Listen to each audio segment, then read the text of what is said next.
গণ অভ্যুত্থানের পরে এই ছাত্ররাই ডক্টর মোহাম্মদ ইউনূসকে দায়িত্ব দিয়েছেন। তিনি বলেছেন তিনি রাজি ছিলেন না, তাদের অনুরোধেই তিনি দায়িত্ব নিয়েছেন।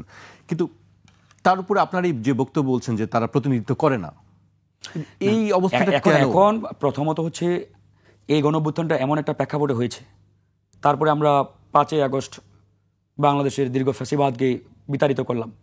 এই যে এরকম একটা মোমেন্টে ভঙ্গুর একটা রাজনৈতিক অবস্থা, এই অবস্থায় ছাত্ররা আসলে বুঝতে পারে নাই যে কি করা যাবে, কাকে দায়িত্বে আনা দরকার ইত্যাদি ইত্যাদি। ওই সময় নানা রকম ষড়যন্ত্র, নানা রকম জায়গা থেকে, নানান লেয়ার থেকে ধরেন যে একটা ক্ষমতা দখল, এরকম নানা রকম একটা ধরেন যে আপনার সম্ভাবনা ছিল। তো এরকম একটা ভঙ্গুর অবস্থায় আসলে ছাত্ররাও যে বুঝে শুনে সিদ্ধান্তটা নিয়েছে আমি এটা মনে করি না।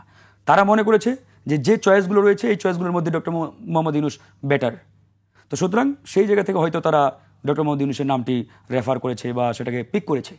তো আমি মনে করি এটা আসলে আরেকটু গভীরভাবে যদি আমাদের ভাবার সুযোগ হতো, কিংবা রাজনৈতিক যে মহল বা রাজনৈতিক দলের যারা শীর্ষস্থানীয় নেতৃবৃন্দ ছিলেন তাদের সাথে এই ছাত্র নেতৃবৃন্দরা যদি বসে একটু আলোচনা করার সুযোগ পেতেন বা করতেন, তাহলে বিষয়টা আসলে হয়তো ভিন্ন রকমও হতে পারত। কিন্তু আমরা দেখেছি 5ই আগস্টে ক্যান্টনমেন্টে একটা বৈঠক হয়েছে। এই বৈঠকের পরে ছাত্ররা কিন্তু আর কোনো রাজনৈতিক দলের সাথে সেভাবে মিটিংও করেন নাই, আলোচনাও করেন নাই, কিংবা কিভাবে একটা সরকার গঠন করতে পারি ইত্যাদি ক্লোজ যে একটা ডিসকাশন যেটা করা দরকার ছিল। এমনকি বিপ্লবের পক্ষের শক্তি যারা, যে সকল রাজনৈতিক দল প্রত্যক্ষভাবে বিক্ষোভ বা গণঅভ্যুত্থানে সম্মুখ সারিতে নেতৃত্ব দিয়েছেন, অবদান রেখেছেন, তাদের সাথেও খুব একটা কমিউনিকেশন করা হয় নাই।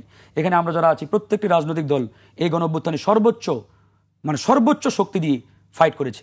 আমরা সবাই এই গণঅভ্যুত্থান তো একা কোনো ব্যক্তি বা দলের না, সবার সম্মিলিত প্রচেষ্টার মাধ্যমে হয়েছে। কিন্তু বাস্তবিক অর্থে সরকার গঠনের সময় শুধুমাত্র ওই গুটি কয়েক ওরাই আলোচনা করে এই সরকার গঠনের সিদ্ধান্ত নিয়েছে। এখানে বাকি যে স্টেকগুলো, বাকি যারা এই বিপ্লবের অংশীদার, তাদের সাথে ন্যূনতম কোনো আলোচনা করা হয় নাই। তো সেই জায়গা থেকে আমরা আমরা বলতে বাধ্য হচ্ছি আর কি, যে তাদের এই চয়েস যে খুব একটা ভালো ছিল বা সঠিক ছিল এটা বলার কোনো সুযোগ নেই।